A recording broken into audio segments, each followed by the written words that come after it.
প্রথম ম্যাচে বাংলাদেশের জয়, হংকংকে উড়িয়ে দিয়ে এশিয়া কাপ মিশন শুরু করলো টিম টাইগার্স। ব্যাটিং আর বোলিং দুই বিভাগে দেখালো বাঘের গর্জন। আগে বল করে তানজিম সাকিব আর তাসকিনের কল্যাণে 150-র নিচে আটকে দেয় প্রতিপক্ষকে। এরপর ব্যাট হাতেও আস্থার প্রতিদান দেন সকলে, যার সুবাদে জয় নিয়ে সুপার ফোরের পথে এগিয়ে গেল লিটন বাহিনী। হংকংয়ের বিপক্ষে বাংলাদেশের এমন জয় নিয়ে বাকিটা জানবো।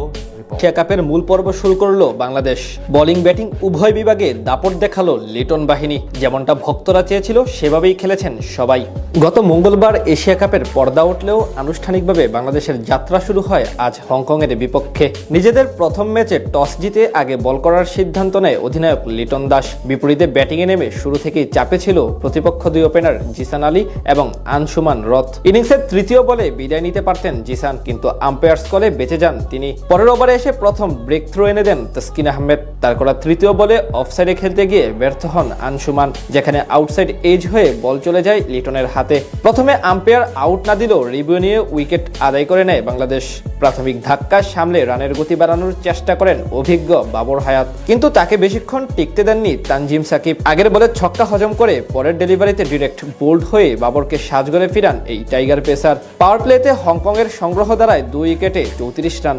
এক প্রান্ত থেকে অনেকটা ওয়ানডে মেজাজে এগিয়ে যাচ্ছিলেন ওপেনার জিসান আলী। 3-4 ও 1 ছক্কার সাহায্যে 34 বলে 30 রান করা এই ব্যাটারকেও থামান তানজিম। এরপর টাইগার বোলারদের বিপক্ষে প্রতিরোধ গড়ে তোলেন নিজাকত খান এবং ইয়াসিম মর্তুজা। নিজাকত কিছুটা ধীরগতির হলেও চালিয়ে খেলতে থাকেন মর্তুজা। তার তাণ্ডবে রান রেট চলে যায় 7-এর উপরে। তাদের 47 রানের পার্টনারশিপ ভাঙে রান আউটের সুবাদে। 19 বলে 28 রান করে বিদায় নেন মর্তুজা। এরপর অবশ্য কমে যেতে থাকে হংকংয়ের রান তোলার গতি। টাইগার বোলারদের নিয়ন্ত্রিত বোলিংয়ে 7 উইকেট হারিয়ে 143 রান তোলে তারা। বল হাতে 2টি করে উইকেট নেন তানজিম হাসান সাকিব, তাসকিন আহমেদ এবং রিশাদ হোসেন।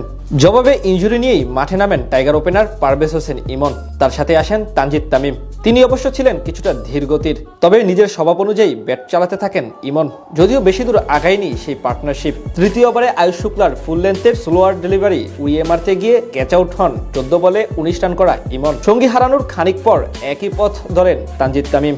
18 বলে মাত্র 14 রান করে বিদায় নেন এই ওপেনার। তবে ব্যাটিংয়ে এসে আজ শুরু থেকে চালিয়ে খেলার দিকে মনোযোগী ছিলেন লিটন দাস। পাওয়ার প্লেতে টাইগারদের সংগ্রহ দ্বারায় 2 উইকেটে 51 রান। সেখান থেকে দলের হাল ধরেন অধিনায়ক লিটন দাস এবং তাওহিদ হৃদয়। দুজন মিলে বেশ ভালোভাবে এগিয়ে নিয়ে যেতে থাকেন টাইগারদের রানের চাকা। কোনো প্রকার ঝুঁকি না নিয়ে ধীরে সুস্থে সামলাতে থাকেন প্রতিপক্ষ বোলারদের। যদিও এক সময় রান রেট উঠে যায় 6.5-এর উপরে, কিন্তু সেটাকে চাপে পরিণত না করে 14তম ওভারে পরপর 2টি বাউন্ডারি মারেন লিটন। এতে আবারও ম্যাচ চলে আসে টাইগারদের হাতে।